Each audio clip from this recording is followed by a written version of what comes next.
Naging kaugalian na po sa ating church na umpisahan natin ang taon to teach about wealth and possessions and giving. Lahat po tayo may desire to have enough money. Kaya yung slide background natin, kung mapapansin nyo, it's about the different currencies, you have noticed. And I think the only problem is, when do we have enough? No, parang that's the only problem that we have, yung definition po nung sapat. So this January po ay magkakaroon po tayo ng teaching series about wealth. Sabi ng iba, health is wealth. That's true. Yung walang sakit ay mayaman ka na. But let's face it, let's be honest, lahat po tayo ay gustong yumaman. We have all the desire to have a good life, even materially speaking. Sino ba ang may ayaw? Kaya nga tayo nag-abroad, di ba, para umasenso. Majority of us would want to have a taste of a better and prosperous life.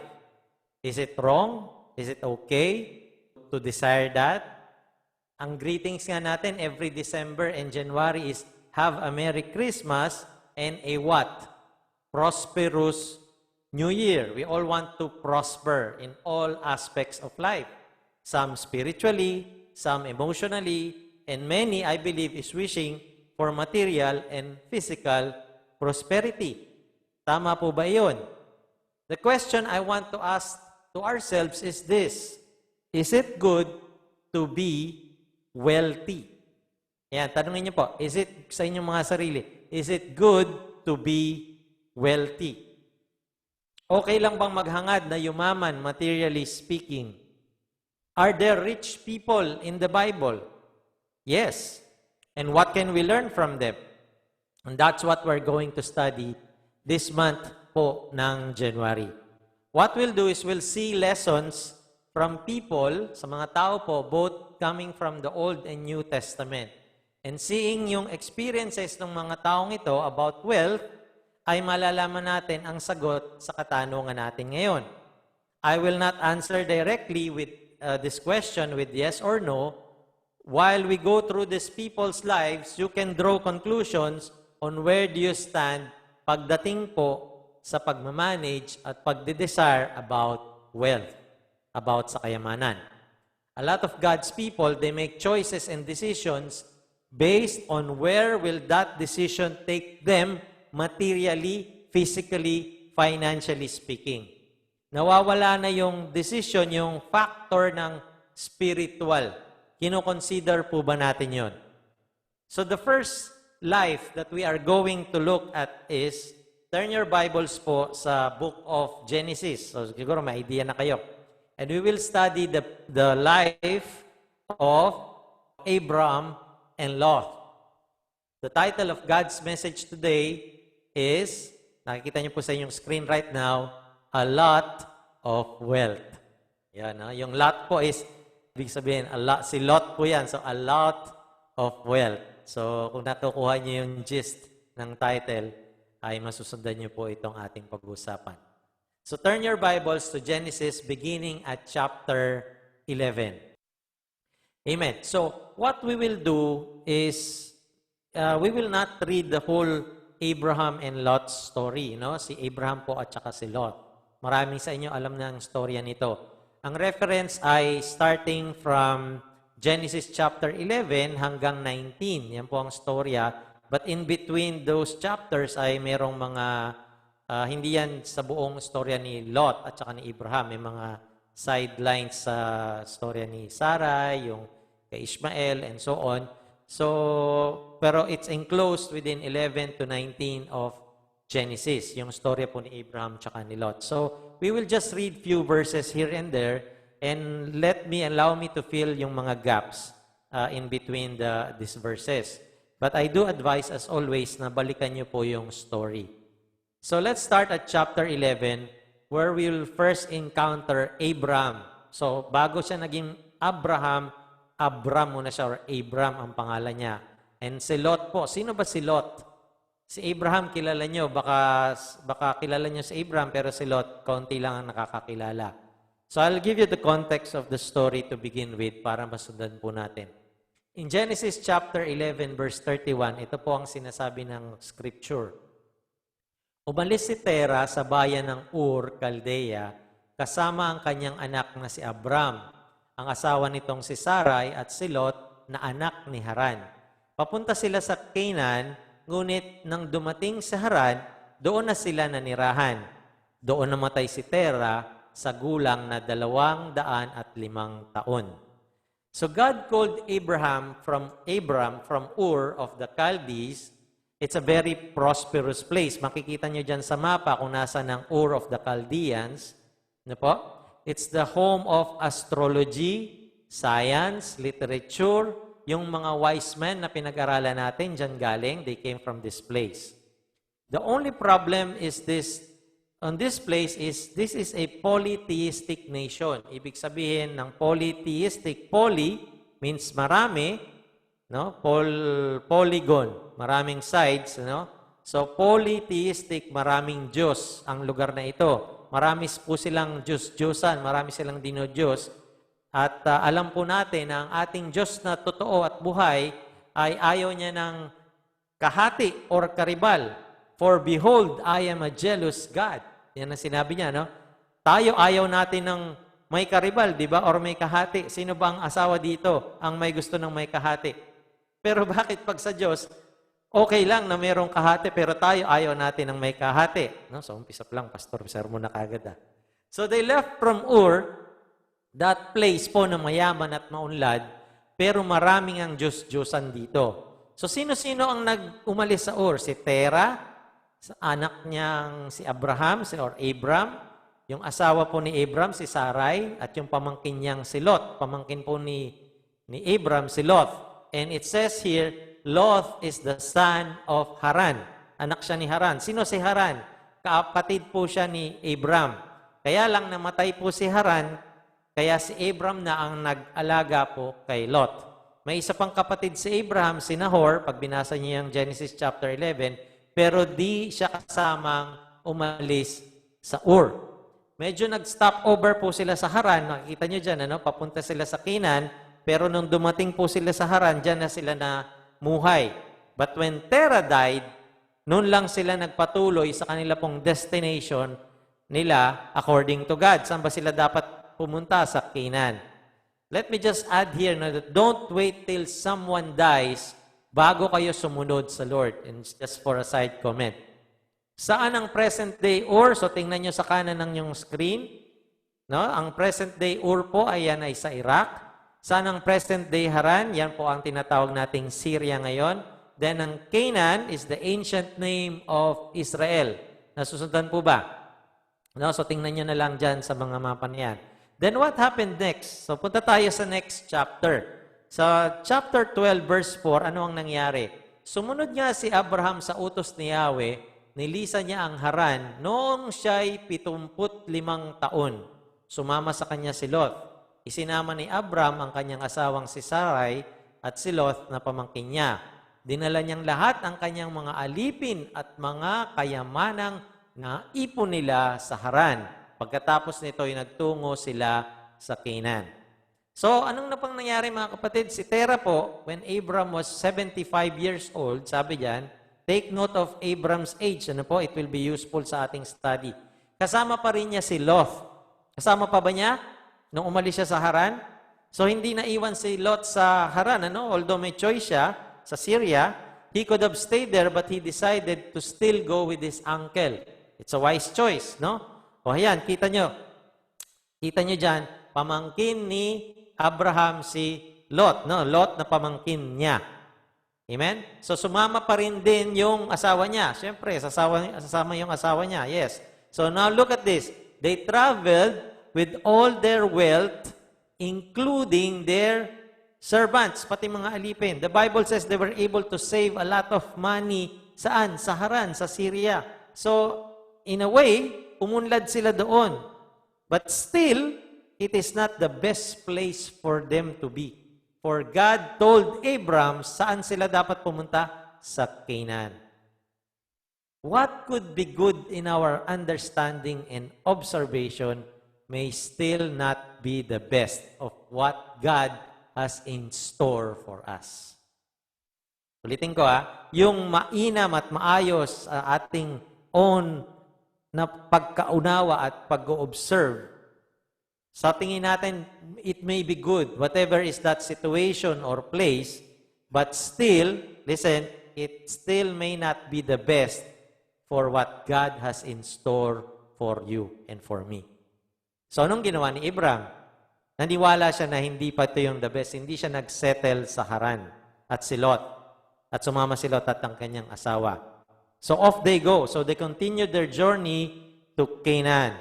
Kaya lang, nang nakarating po sila sa Canaan, God tested Abraham's household again. Kaya nagkaroon ng famine, sabi ng story, sa land.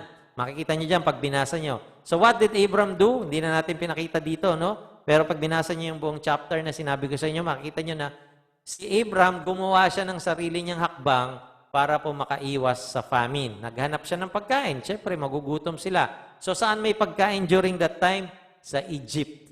So, doon sila na nag-migrate. Pero hindi po yun ang plano ng Diyos. Sabi ng Diyos, sa Canaan ka. So, pag sinabi ng Lord, sa Canaan ka, hindi siya papabayaan ng Diyos. Kaya lang, siyempre, nag-fail mag-trust si Abraham. So, they moved to Egypt. At doon, pag hindi ka sumusunod sa Diyos, magkakasunod-sunod yung issues mo, mga problema mo. Kasi pagdating niya sa Egypt, doon pa siya nakapagsinungaling. You know the story of Sarah, right?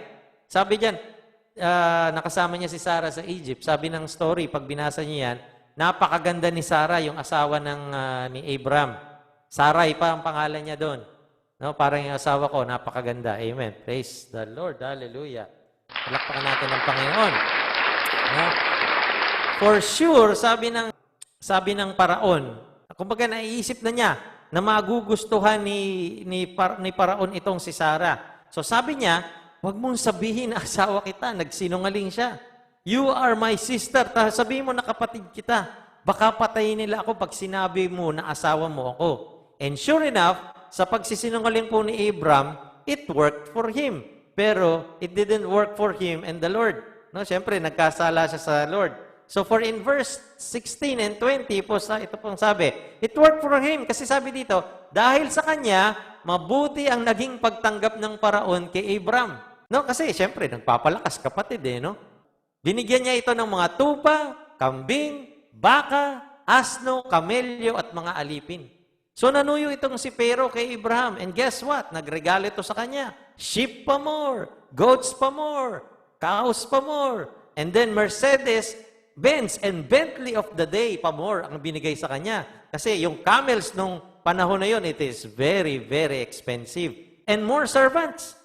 But God didn't allow this deception to continue. So ano nangyari? So He caused a plague dito po kay Pero, and they let Abraham to leave Egypt. Ayan, sabi ni Paraon, verse 20, inuutos ng Paraon sa kanyang mga tauhan na paalisin ang mag-asawa dahil dala ang lahat nilang ari-arian. Oh, grabe, di ba? Umunlad na si Abraham sa Syria, sa Haran, nung napunta siya ng Canaan and then nag-disobey siya sa Lord, pumunta pa siya sa Egypt, doon binigyan pa rin ulit siya ng Paraon. No? But let me stop here and tell you something. Egypt may be a place of prosperity and safety. Egypt may be a place of prosperity and safety. But, when Abram was tempted to go to Egypt para may makain, God took him out of Egypt. May naalala pa ba kayong nakapunta ng Egypt? Joseph eventually ended in Egypt. But for the reason to save his family and the rest of the world, but it was never God's plan na manatili sila doon. Diba, naalala nyo, after 4 generations, aalisin ko kayo sa Egypt at babalik ko kayo sa Canaan. And God saved them. Joseph and Mary, pinag-usapan natin nung Pasko, they fled to Egypt for safety. Bakit? Di ba, papatayin yung mga bata? But eventually, they came back to Israel, so prophecy would be fulfilled. Anong sabi ng prophecy, church? Out of Egypt, I called my son. We know, mga kapatid, that Egypt is symbolic of sin in the Bible. Moses delivered the Israelites from slavery in Egypt. Jesus delivered us from Egypt. No? Galing siya sa Egypt and He delivered us from sin. Egypt is a symbolism of sin. Kapatid, mag-ingat po tayo. Sometimes, we might think we are in a comfortable and prosperous and safe situation, pero ang hindi natin namamalayan na hindi yan ang sitwasyon or direction na nais ng Diyos na tahakin mo or tahakin ko.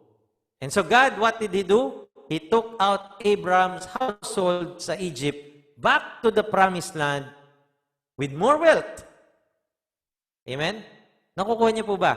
Maraming pinakikita na pumunta sa Egypt, pero although Egypt is a prosperous place and safe place in our minds, in the minds of the people, in their understanding during that time, pero hindi yun ang plano ng Diyos. I pray na makita nyo ang plano ng Diyos because God's plan is always the best plan. Amen? So, inalis ng Diyos si Abraham sa Egypt.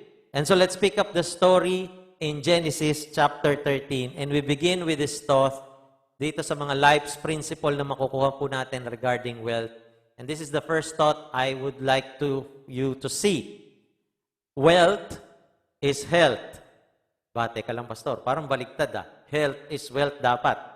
People say health is wealth. That is true. I say wealth also is health. It's also true.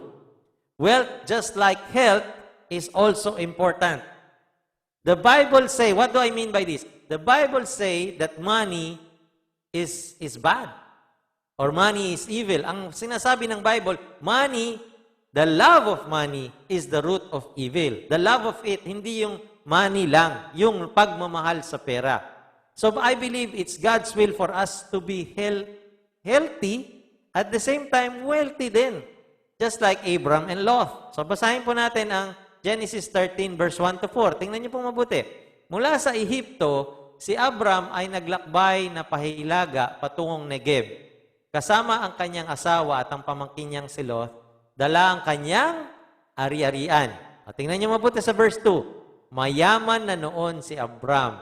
Marami na siyang mga tupa, kambing, baka. Marami na rin siyang naipong ginto at pilak mula sa Negev. Unti-unti siyang naglakbay, pabalik sa dati niyang pinagkampuhan sa pagitan ng Bethel at Ai.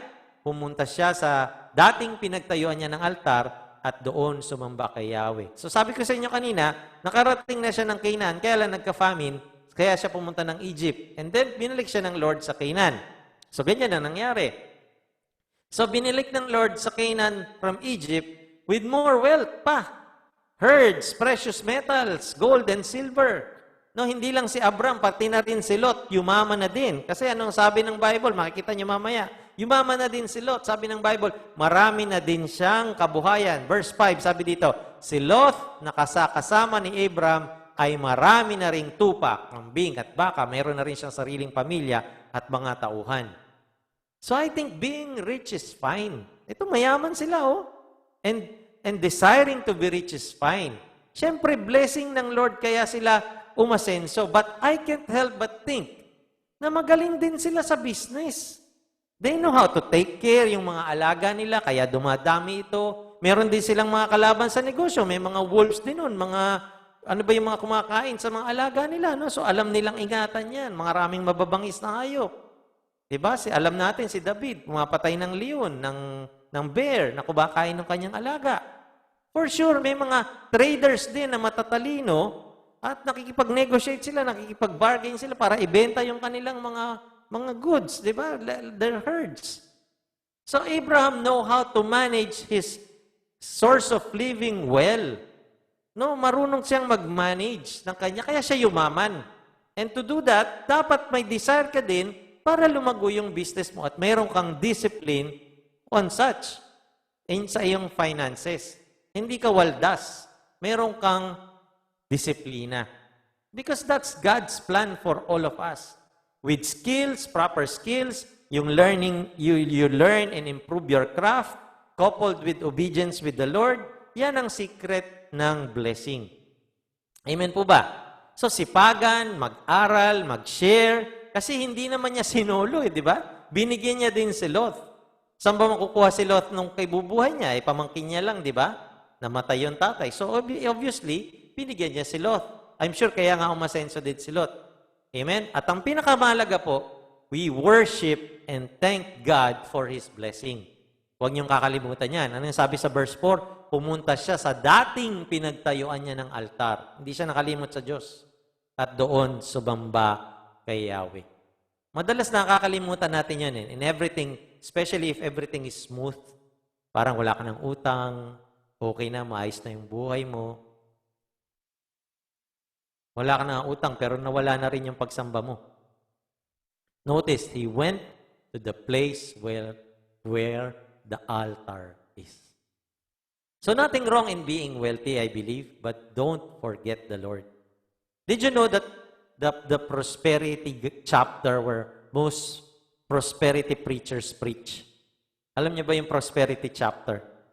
Nagtataka lang ako kasi aside from the fact yung Old Testament, sa Old Testament na ito, and God has a different way of dealing with the Hebrews in the Old Testament days, lagi din nilang nile-left out yung ibang verse.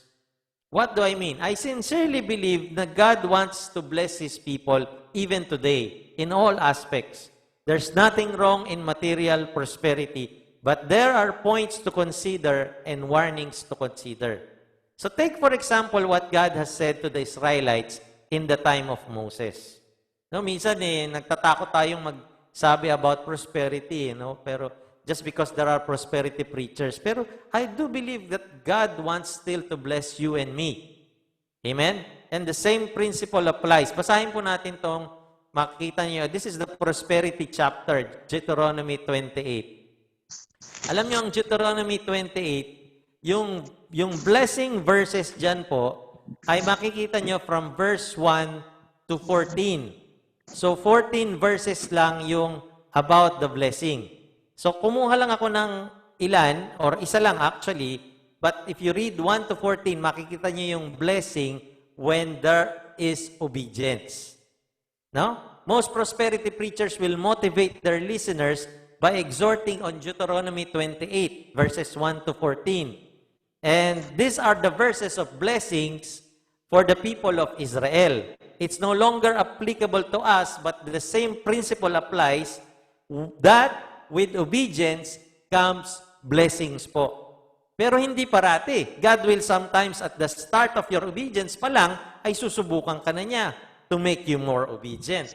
Basahin niyo ang Deuteronomy chapter 28 verses 1 to 14. These are the promises of God to the people of Israel. And by studying the life of disobedient Jews, I have seen this came to pass sa buhay nila. For example, isa sa mga pangako po ng Lord sa mga obedient Jews is this. Tingnan niyo po. Sa verse 12, ito pong sabi, bubuksan niya ang langit upang ibuhos sa inyo ang ulan sa kapanahunan. Kasi crops, di ba? Yan ang isang source of living nila. Pagpapalain nga niya kayo sa lahat ng inyong gagawin. Oh, what is the result of that? Dahil dito, hindi kayo mangungutang, sa halip kayo pa ang magpapautang sa ibang bansa. Isipin niyo yung promise ng Lord sa kanila. Hindi sila mangungutang.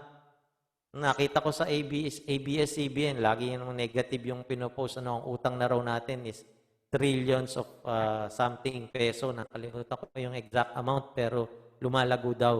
Pero itong bansang Israel, sabi niya, kung kayo'y susunod sa akin at mag-obey kayo sa akin, dahil dito hindi kayo mangungutang. Pagpapalain ko kayo.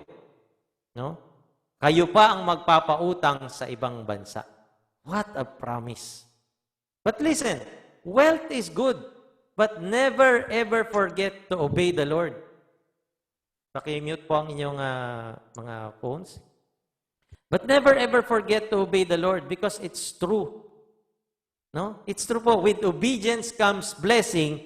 And listen to this. With disobedience comes curses. And most prosperity preachers, they leave the curse part. Ang curse part po ay nasa verses 15 to 68.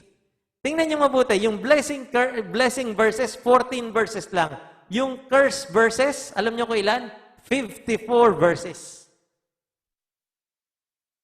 Let that sink in for a moment. 54 verses ang verses about curses kapag hindi ka sumunod sa Panginoon nung time nila. When God says, do this and obey, ay i-obey mo nung time na yon. Otherwise, merong curse. Tingnan niyo pong mabuti. Kumuha ko na isa. Verse 43, uunlad ang kabuhayan ng mga dayuhang kasama ninyo, ngunit ang kabuhayan nyo ay patuloy na babagsak. Sila ang magpapautang sa inyo at wala kayong maipauutang sa kanila. Sila ang mamumuno sa inyo at kayo'y tagasunod nila. Did you see that? Amen? So with obedience comes blessing, with disobedience comes cursing or curses. When God says God loves a cheerful giver, you give cheerfully and not grudgingly.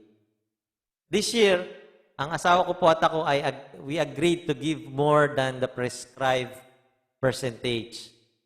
And I believe, by the grace of God, for the glory of God, even if the Lord will not bless us, we have this confidence that we are obeying the Lord sa larangan po ng pagbibigay, and we will be at peace.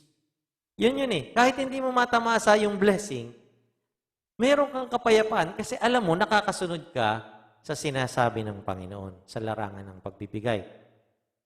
Lord, we don't know what's happening. Alam nyo, last bagyong Ulysses, nasira po yung aming split AC. Yung marami pala yung mga board, no? Kung bibili kayo ng AC, ingatan nyo na magbabasa yung board. Kasi mahal yung board. Yung isang board po niya, yung circuit board, ay nagtanong po ako mga 10,000 mahigit. Yung loob din na apektuhan daw. Kasi pag nasira yun, apektado rin yung loob. So kahit walang AC, okay lang. Pero guess what? Pinalamig ng Lord naman yung panahon. Malamig po ngayon, hindi na kami kailangan ng aircon. Amen? Nagkakaunawan po ba tayo? Wealth is health. We need money. Magpayaman kayo. There's nothing wrong. But remember, with obedience comes blessing, and disobedience comes consequences. Secondly, the wealthy should take responsibility. That's the second principle. Verse 6 to 8 ng chapter 13 ng Genesis. Here's what it says. Dahil napakarami ng kanilang mga hayop, hindi na sapat ang pastulan para sa mga kawan ni Abram at Lot. Kaya't madalas nag-aaway ang mga pastol nila. Ang panahong din yon, ang mga Kanineo at Pereseo ay naninirahan pa sa lugar niyon. Verse 8. Kinausap ni Abram si Lot, hindi tayo dapat mag-away at ang mga tauhan natin sapagkat magkamag-anak tayo. Mabuti pa'y maghiwalay tayo. Mamili ka. Kung gusto mo sa kaliwa, sa kanan ako. Kung gusto mo sa kanan, sa kaliwa ako. As we learned in point 1, the Bible teaches us that being wealthy is no sin. Hindi kasalanan ang maging mayaman. God has gifted a lot of people to make money so more people can be blessed through them. More wealth means more responsibility. That's the point. More wealth means more responsibility. Bilang mga anak po ng Diyos, dapat ang picture natin sa wealth, ang paano natin tinitingnan ng kayamanan, ay it should be more of stewardship, pinagkatiwala lang sa'yo, hindi ownership, hindi mo pag-aari. We have gone through several messages about stewardship, di po ba? Hindi mo yan pag-aari, pinagkatiwala lang sa'yo. Pag ganun mo yan tiningnan, it will be very easy for you. It will be a blessing for you and not a curse. If we don't think of material blessings as stewardship, then the problem will arise. It will destroy us. Kakainin tayo ng ating selfishness. Ito po ang sinasabi ng 1 Timothy chapter 6, verse 9 and 10. Pinag-usapan natin to nung nag-aaral tayo ng Book of Timothy. Ang mga, excuse me, ang mga nagnanasang yumaman ay nahuhulog sa tukso at nasisilo sa bitag ng masasamang hangarin. Magtutulak sa kanila sa kamatayan at kapahamakan. Sapagkat ang pag-ibig sa salapi ay ugat ng lahat ng kasamaan. Dahil sa paghahangad na yumaman, may mga taong nalalayo sa pananampalataya at nasasadlak sa maraming kapighatian. See, there's a balance in Scripture. Mag-iingat po tayo.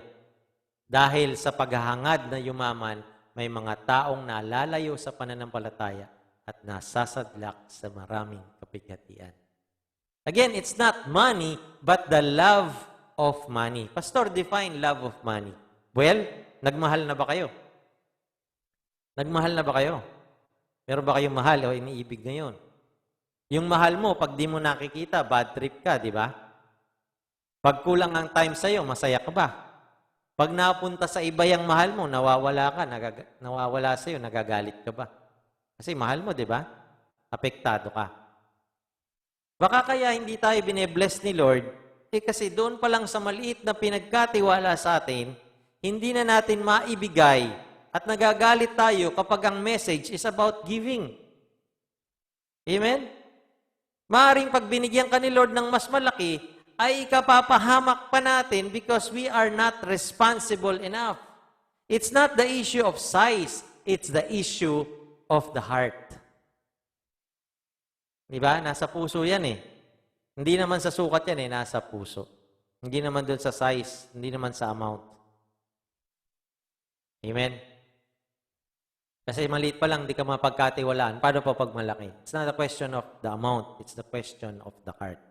Please take note that the scripture says, tingnan niyo mabuti bakit, nag-iisip nga ako, ang mga Kananeo at Periseo ay naninirahan pa sa lugar na iyon.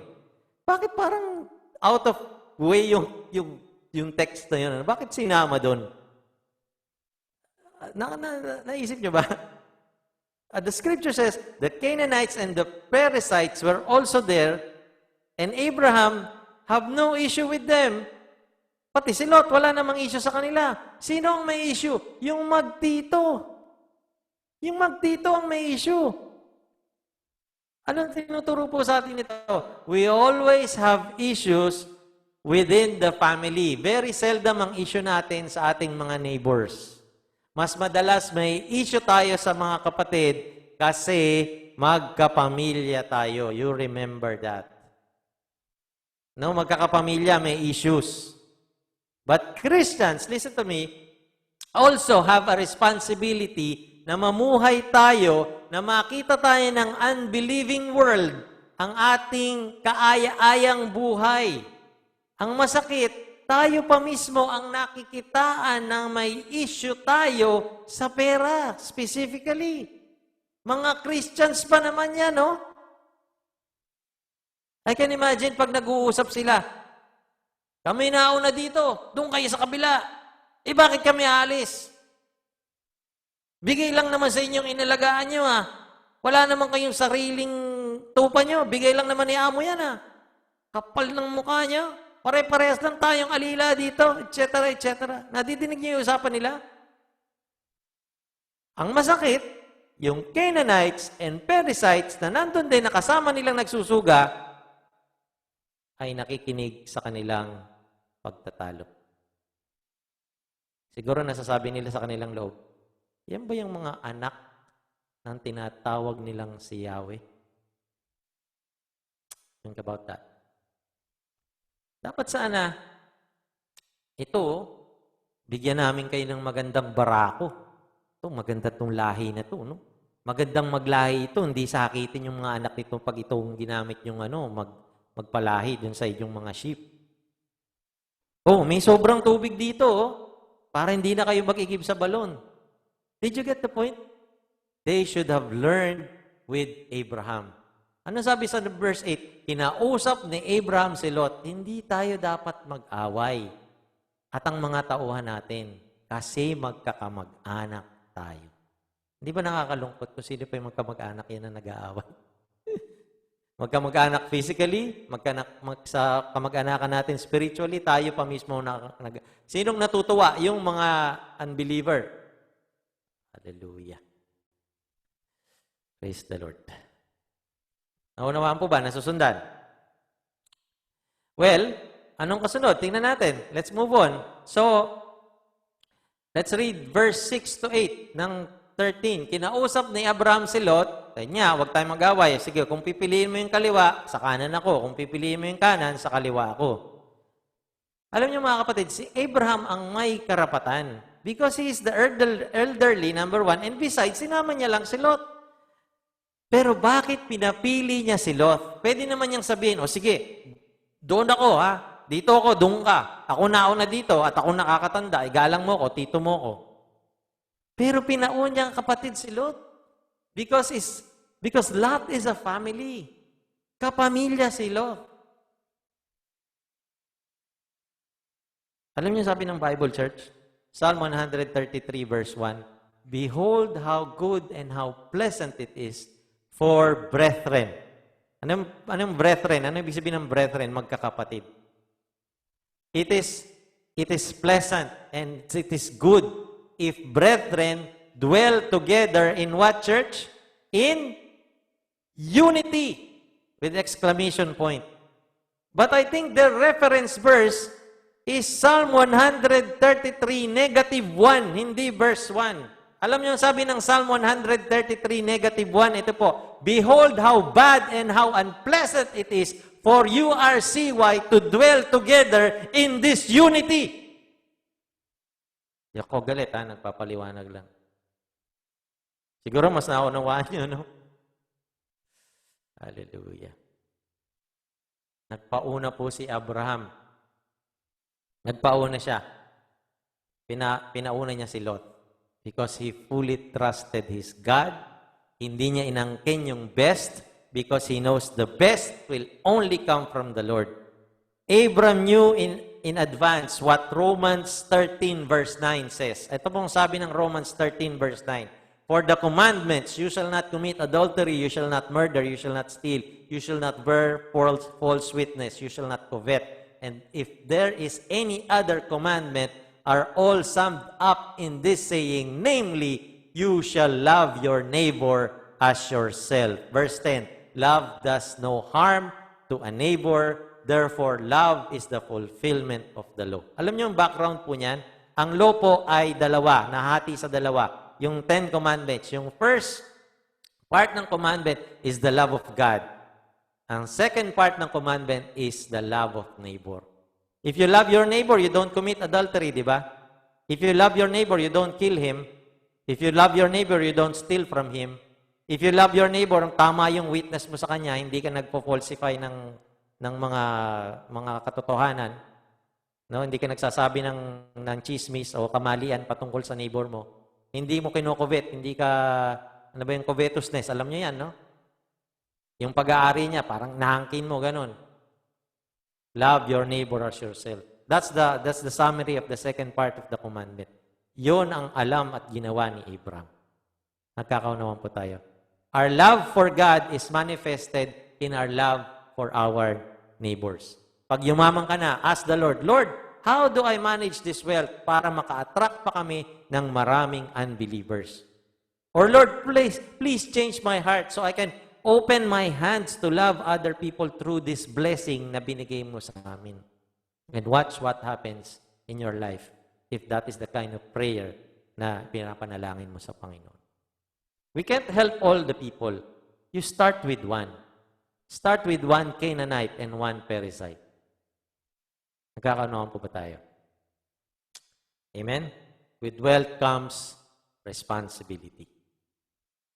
Thirdly, nandiyan pa ba? Wait on God's wealth. Tingnan natin ang choice ni Lot. Namili si Lot, di ba? So, pili ka, kanan, kaliwa, o kung saan ka, doon namili siya kagad eh. Tingnan niyo paano siya pumili, ha? Take note. At nang iginala ni Lot ang kanyang paningin, nakita niya ang kapatagan ng Jordan hanggang Zoar ay sagana sa tubig. Tulad ng halamanan ni Yahweh at ng lupain ng Ehipto. Nangyari ito nung hindi pa natutupok ang Sodom at Gomorrah.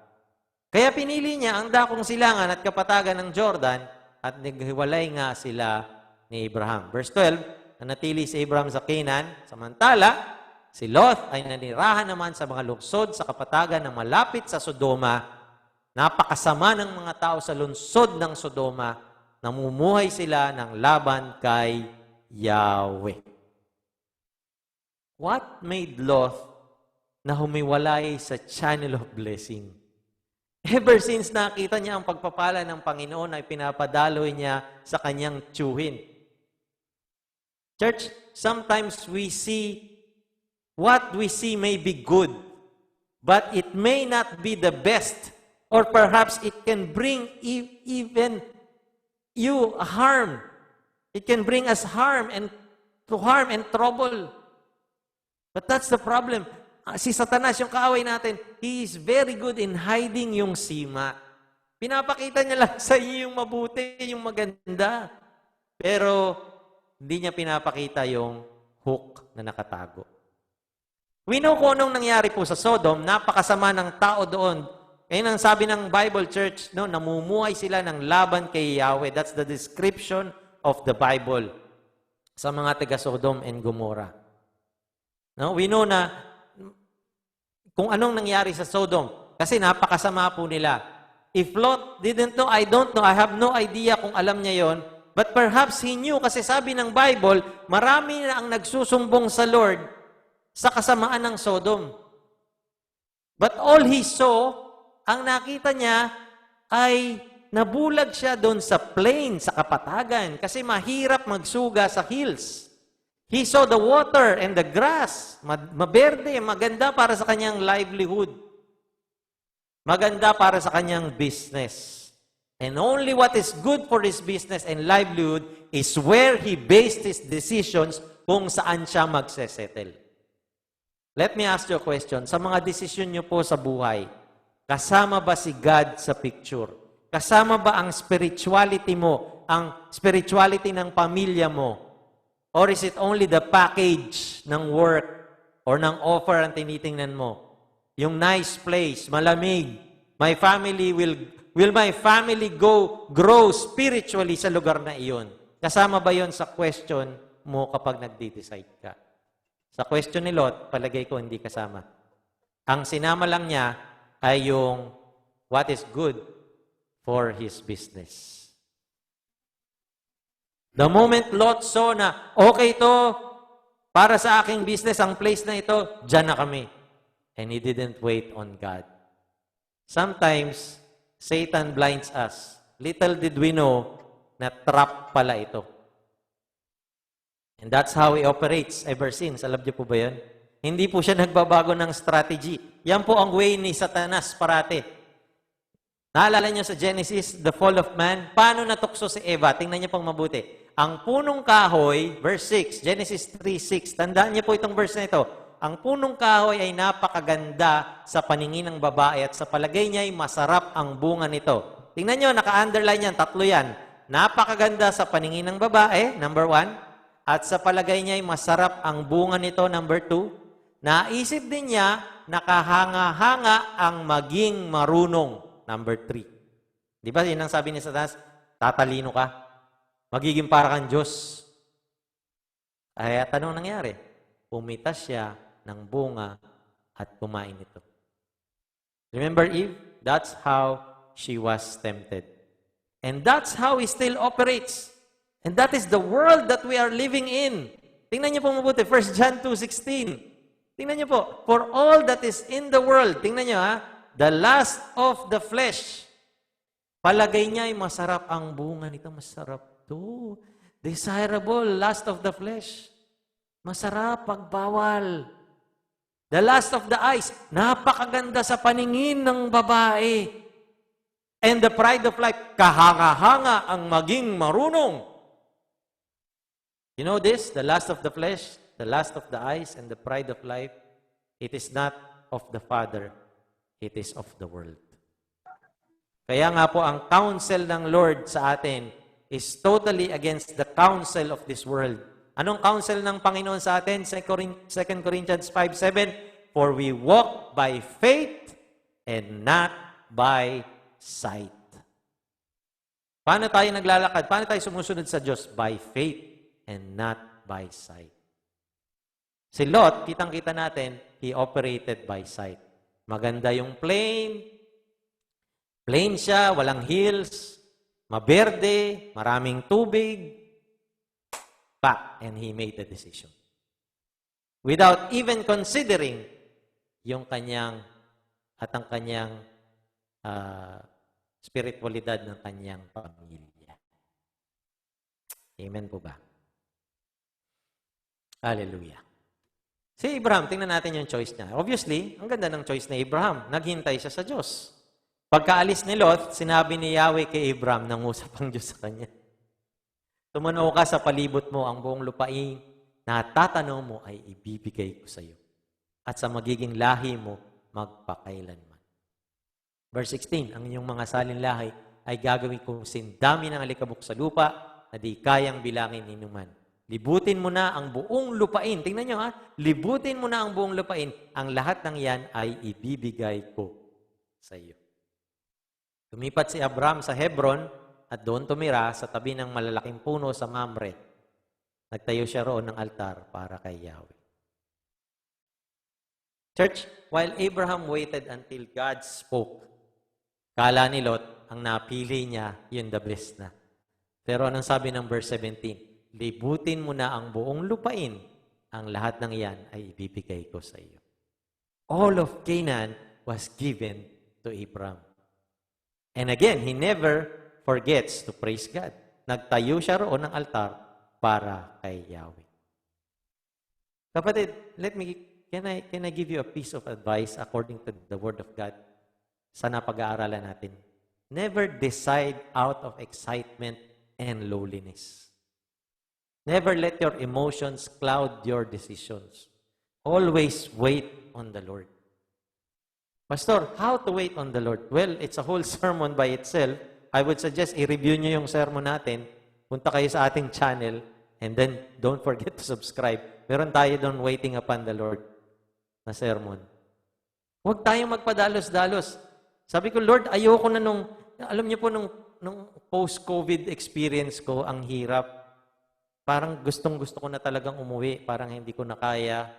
Then God is so gracious. He allowed me to be with my family for the longest time ever. Gusto ko na sanang mag-resign noon. My wife knows this every day. Ano, mami? Ano, mami? Ganun ang tanong ko sa kanya. Praise God, my emotions did not win. At yun ay pagpapala ng Diyos. Hindi ko sariling effort. Spirito ng Diyos yun. Kahit na alam kong parang everything is okay na, parang I think we can survive. Pero kala ko lang yun. Parang tubig, maraming tubig. There is plain, there is a lot of grass. And until now, I'm still waiting for the Lord's answer. What about you? Meron ka bang pinagdidesisyonan na gustong-gusto mo nang gawin just because you are seeing very clearly it's in front of your eyes? Pero sometimes, looks can be deceiving. And that's what happened to Lot. Ito ang usual na problem nating OFWs. My prayer is, if you follow Abraham and not Lot, follow niyo yung paano nag-decide si Abraham. When it comes in matters of migrating, di ba? Or in any life-changing decisions for that matter. Follow Abraham's choice. Tingnan niyo yung principle doon.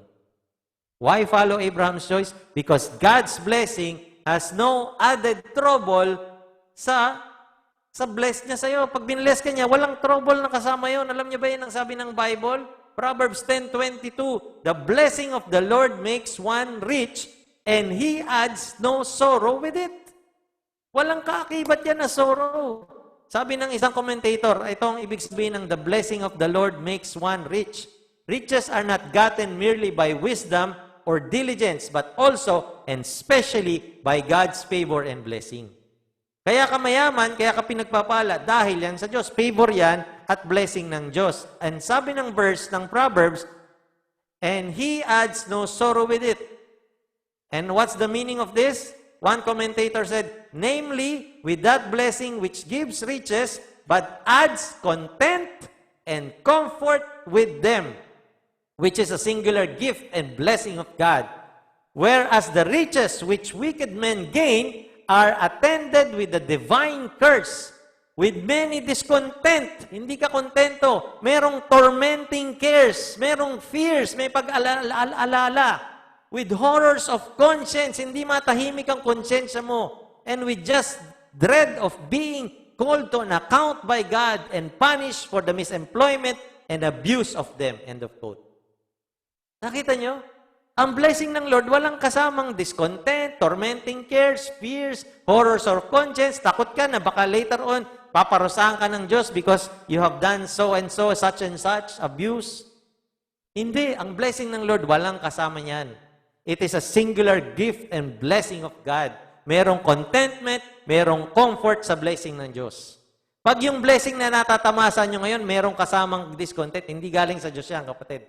May kasamang cares, may kasamang takot, hindi yan galing sa Diyos. I can tell you from now. Amen? Nagkakaunawan po ba tayo? Alam natin, yung blessing ni Lot ay may added na sorrow. Kapatid, may reason po ang blessing ng Diyos. Amen? Listen to this, Deuteronomy chapter 8. Have you seen this verse before?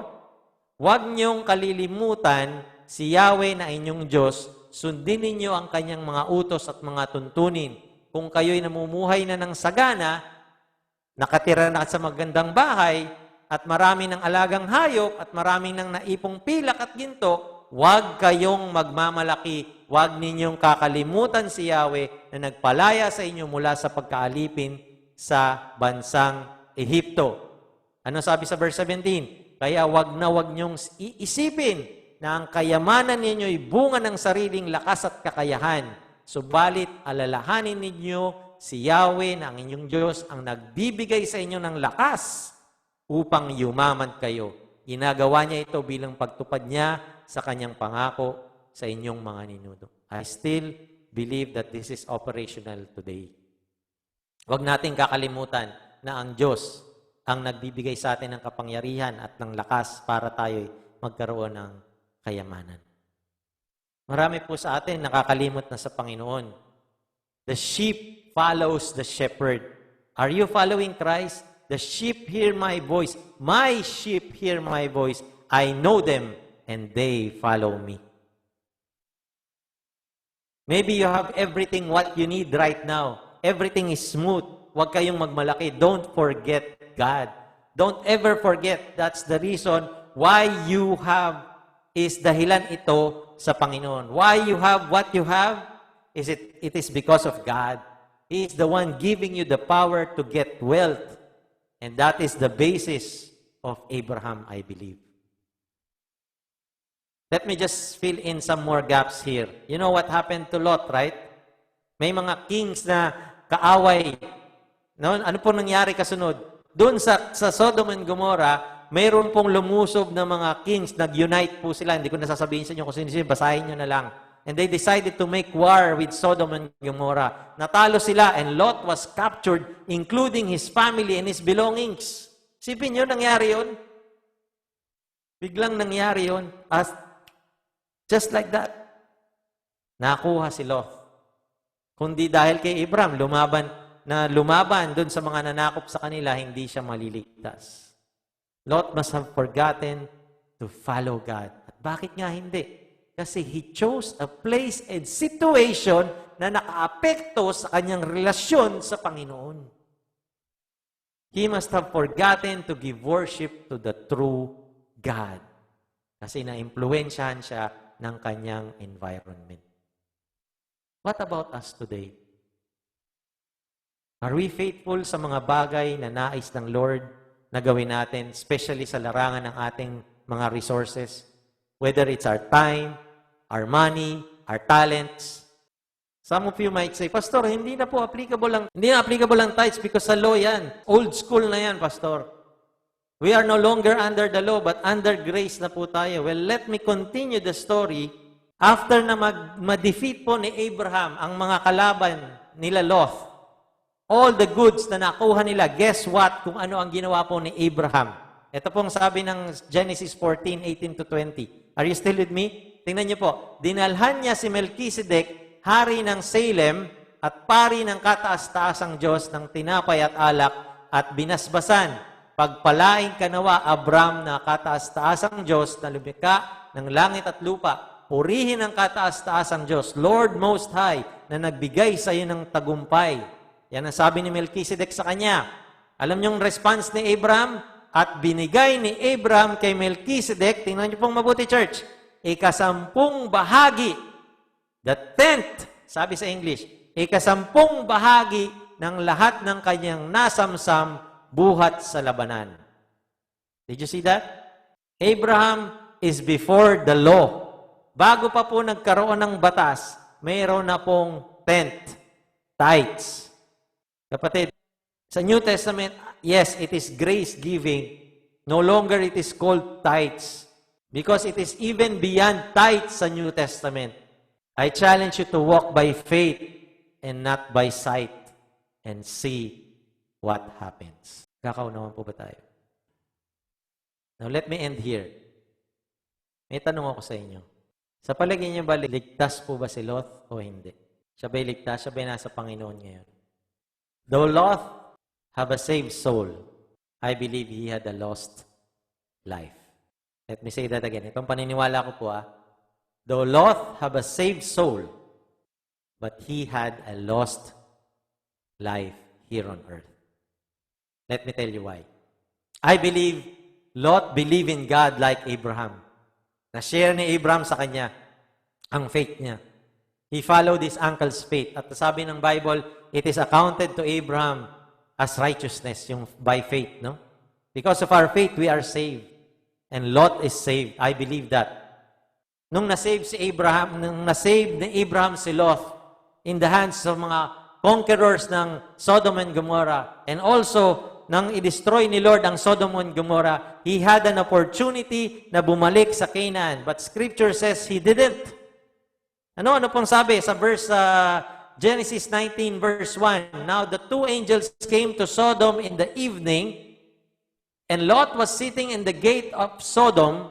When Lot saw them, he rose to meet them, and he bowed himself with his face toward the ground. And he said, "Hear now, my lords, please turn into your servant's house and spend the night and wash your feet. Then you may rise early and go on your way." What happened? Malapit nang gunawin ang Sodom and Gomorrah, nagpadala ang Diyos ng 2 anghel to meet Lot para siya ay masave. And sure enough, siya po ay naligtas. Sabi sa Genesis 19:29, nang gunawin ng Diyos ang lungsod na iyon, hindi nawaglit sa kanyang isipan si Abraham, kaya niligtas niya si Lot. What happened before this? Naalala nyo? From 50 souls. Lord, kung may 50 souls, nag-pray si Abraham kay Yahweh. Sabi niya, kung may 50 righteous doon, gugunawin niyo ba? Hindi ko gugunawin. Kung may 40, kung may 30, down to 10. Naalala ng Panginoon ang pangungusap niya, ang conversation niya kay Abraham. Kaya iniligtas niya si Lot. I believe Lot is saved. Now, here's the thing. Tingnan niyo pong mabuti. Follow me this very carefully. Dito po tayo magtatapos. Ang sabi po dyan, yung 2 anghel ay nakita po si Lot sitting in the gate of Sodom. Now, at face value, parang hindi niya yan makikita, hindi niya maunawaan. When you see in the Bible, the gate, ang ibig sabihin niya po yan, that gate, the city gates is always the place of courtroom. Diyan po nangyayari ang mga discussion ng mga elders, yung mga leaders, mga politicians. I believe Lot became a leader, perhaps a politician na po sa Sodom because namuhay na siya doon. Marami siyang pagkakataon na bumalik sa Canaan, pero he decided to live in Sodom hanggang sa naging leader na siya doon. Doon na siya namuhay. Naging politician na siya. The Bible says when 2 angels appeared to announce the destruction of Sodom, he said, "Please turn into your servant's house." It is the first mention of the word house, meaning a dwelling place in the Bible. Maraming word na house before this, pero it's usually the house of yung pamilya. Pero this is a literal house. Punta kayo sa bahay. Ibig sabihin, nagtayo na siya ng bahay sa Sodom. While Abraham, hindi nagtayo ng bahay sa Abraham. Naisip niyo ba yun? Abraham just pitched tents, not permanent house. But Lot is so cozy and comfortable na sa Sodom, hence he builds a house there. Pero hindi po yun nangyari overnight. It's a slow, each day decision until dumating ka sa point na insensitive ka na sa paligid mo. That's what sin does in our life, kapatid. A little bit of this, a little bit of this sip, then alcoholic ka na. A little bit of games, konting pindot dito, konting pindot doon, then addictive ka na sa games, hindi ka na matulog. Then all your resources are channeled doon sa mga bagay na gustong-gusto mo at addicted ka na. It doesn't happen overnight. I believe Lot is saved, but again, his earthly life was lost. You know why I said that and concluded that? Listen to 2 Peter chapter 2, verse 6 to 8. Tingnan niyo po mabuti, ha? Sinumpa at tinupok ng Diyos ang mga lungsod ng Sodoma at Gomora upang maging babala sa masasama tungkol sa kanilang kasasapitan. Tingnan niyo po mabuti. Ngunit iniligtas ng Diyos si Lot. What does the Bible says according what does the Bible says patungkol kay Lot? Ngunit iniligtas ng Diyos si Lot, ano sabi church? Isang taong matuwid. Sa English, righteous Lot. He was saved. It was accounted to him as righteousness, I believe, like Abraham, because of his faith in God, the true God, Yahweh. Iniligtas ng Diyos si Lot, isang taong matuwid na lubhang namighati. Tingnan niyo po, dahil sa mga kahalayang ginagawa ng masasama noong panahon niya. Verse 8 says, naghihirap ang kalooban ng matuwid na taong ito sa kasamaang nasasaksihan niya araw-araw habang siya'y nakatira doon. Let that sink in for a moment. I believe Lot is saved, but his earthly life was lost. Gusto niyo bang maging ligtas pero ang buhay niyo ay parang hindi ligtas dito sa mundo? The Bible says, righteous Lot, isang taong matuwid. He is saved by faith. But all throughout his life, listen to me church, naghirap ang kanyang kalooban. Wealth is not a guarantee of blessedness. Lot can tell you that. God wants us to have a life. Not just a life, but a life which is full and abundant life. Mayroon siyang pagkakataon na bumalik sa Canaan kasama ni Abraham, a place of real, authentic blessing from the Lord. Walang kasamang trouble, walang sorrow. Because blessing from God makes one's rich and He adds no trouble to it. He adds no sorrow to it. Pero yung blessing na natamasa ni Lot, it's not a blessing because it's not a blessing from the Lord. Church, my question to you is, do you have an abundant life today or you just have a wealthy life today? You have to make your choice. You have a choice, kapatid. Marami ng beses na sinasabihan ka ng salita ng Panginoon. Marami ng beses na pinipreach natin dito at pinapakita natin sa iyo ang salita ng Diyos. That there is blessing in obedience. Where are you? Nasaan ka sa mga panahong ito? How's your choices? Paano ka nagbabase ng mga choices mo sa buhay? Life-changing decisions. How do you decide? Is it just by what you see? What is in front of you visibly?